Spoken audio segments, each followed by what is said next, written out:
सारी दुनिया में किसी से बात करो, जो माहौल चुनाव से पहले था, ये तो आप सब ने यहाँ बहुत मजबूती रखी, भारतीय जनता पार्टी ने बहुत मजबूती रखी, वरना जो एक आम धारणा थी जयपुर में और दिल्ली में, कहते थे यार खींवसर, मैंने कहा कभी देखा है खींवसर? ये तो फिर भी स्वागत है, मैंने थली में चले जाओ ऐसा लगेगा तालिबान है, अफगानिस्तान में।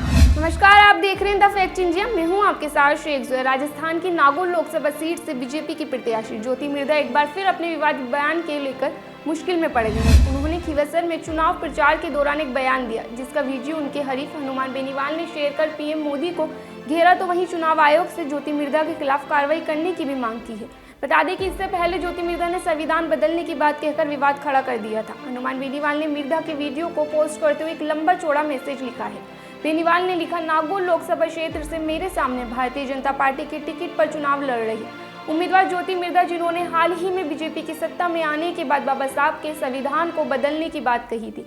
अब फिर से उन्होंने अपने भाषण में वोटों की अपील करते हुए नागौर के खींवसर क्षेत्र को तालिबान की संज्ञा दी है। ज्योति मिर्धा ने थाली बेल्ट का उल्लेख करते हुए खींवसर को तालिबान कहा है। ऐसे बयानों का लोकतंत्र में कोई स्थान नहीं है और यह बयान निंदनीय है। सांसद हनुमान बेनीवाल ने कहा, चुनाव की इस रण में मेहनत कर क्षेत्र को तालिबान की संज्ञा देने वाली ज्योति मिर्धा जी को मैं बताना चाहता हूं कि आप यहां केवल चुनाव के समय पर्यटक के रूप में आते हैं, इसलिए शायद आपको इस बात का ज्ञान नहीं होगा कि खींवसर का क्षेत्र वो पवित्र और वीर भूमि है जिसके खरनाल गाँव में गायों के रक्षा के लिए बलिदान देने वाले गोरक्षक वीर तेजाजी महाराज का अवतरण हुआ था। बेनीवाल ने मीडिया से बात करते हुए जो कहा वो भी सुनिए।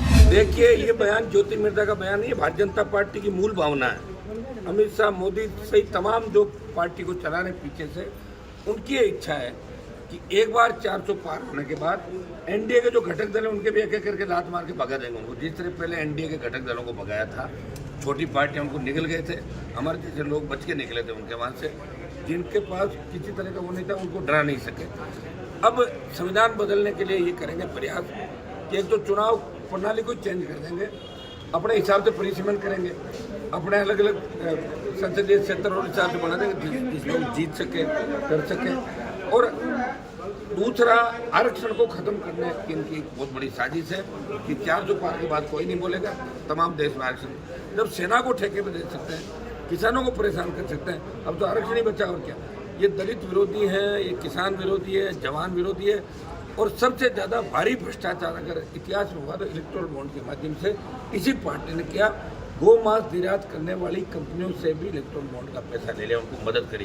कहाँ तो गाय की बात करते हैं और कहाँ उन लोगों से इन लोगों ने पैसा लिया।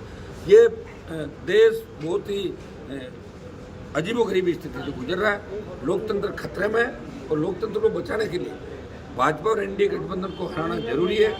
इंडिया अलायंस, जो हमारा अलायंस है, वो इस बार इनको कड़ी टक्कर दे इसके अंदर दे रहा। बौखलाए में सारे सारे, और बौखलाहट के अंदर इस तरह की बातें जो नहीं कहने वाली वो बातें भी ये लोग कह देते हैं। और ज्योति मिर्धा ने जो बयान दिया है, इसका साफ साफ संकेत है कि अंदर की बात वो लेके आइए कि संविधान ही बदल देंगे पूरा, ताकि चुनाव कराएंगे नहीं बाद में और आरक्षण को खत्म करेंगे। बेनीवाल ने चुनाव आयोग से कार्रवाई की मांग करते हुए कहा, देश के प्रधानमंत्री और गृह मंत्री पद पर आसीन दोनों नेताओं को सार्वजनिक रूप से माफी मांगते हुए अपने स्पष्टीकरण देना चाहिए। मैं भारत निर्वाचन आयोग और राजस्थान के निर्वाचन विभाग से अपील करता हूं कि आप संज्ञान लेकर चुनाव के समय देश की अखंडता को तोड़ने का प्रयास करने वाली इस बीजेपी उम्मीदवार के खिलाफ सख्त से सख्त कार्रवाई करें। अब इस पूरे मामले पर ज्योति मिर्धा का भी जवाब सामने आया, सुनिए ज्योति मिर्धा ने क्या कुछ कहा। वो बयान तो बयान नहीं था, पहली चीज़ तो वो भाषण का पार्ट था।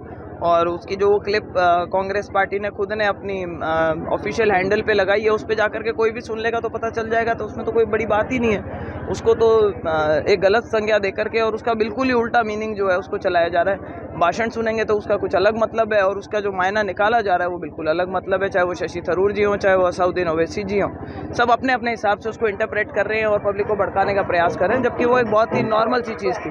कांग्रेस वालों के पास मुद्दे नहीं बचे क्या? कांग्रेस वालों के पास मुद्दे नहीं बचे क्या? इस तरीके से लगता तो ऐसा ही है कि वास्तविक कोई मुद्दे बने नहीं, इसलिए गढ़ने का प्रयास कर रहे हैं। भाई ये तो जाहिर सी बात है कि हम लोगों से आशा करते हैं कि हमें आप बहुमत दें, अच्छा बहुमत दें, हमें जिताएं, हमारी सरकार बनवाएं और अच्छे बहुमत के साथ में सरकार बनवाएं। और ये तय बात है कि अगर एक कानून के अंदर एक प्रावधान दे रखा है कॉन्स्टिट्यूशन में कि आप कॉन्स्टिट्यूशन को बदल सकते हैं, वो एक ऐसा डॉक्यूमेंट है जिसको आज तक भी 106 बार बदला जा चुका है। तो कोई नई बात नहीं है। अभी लास्ट में जब बदला था तब महिला आरक्षण बिल आया था, तो वो जनता की भलाई के लिए था। पंचायती राज आया था तब संविधान में संशोधन करके आया था। रिजर्वेशन जब हमारे एससी भाइयों को और एसटी को मिला था तो वो संशोधन करके मिला। तो इसको पता नहीं क्यों इसको एक बतंगड़ बना रहे हैं जिसका कोई मायने ही नहीं निकलता, उसको बिल्कुल गलत मीनिंग लगा कर सोशल मीडिया पे चला रखो, उसको हवा दे। उन्होंने कहा कि वो बयान नहीं था, वो भाषण का एक पार्ट था, उसका गलत मतलब निकाला जा रहा है। इस खबर पर आपकी क्या राय है, आपके क्या विचार है, हमें कमेंट करके जरूर बताएं। बने रहें ऐसी तमाम और खबरों के लिए द फैक्ट इंडिया के साथ।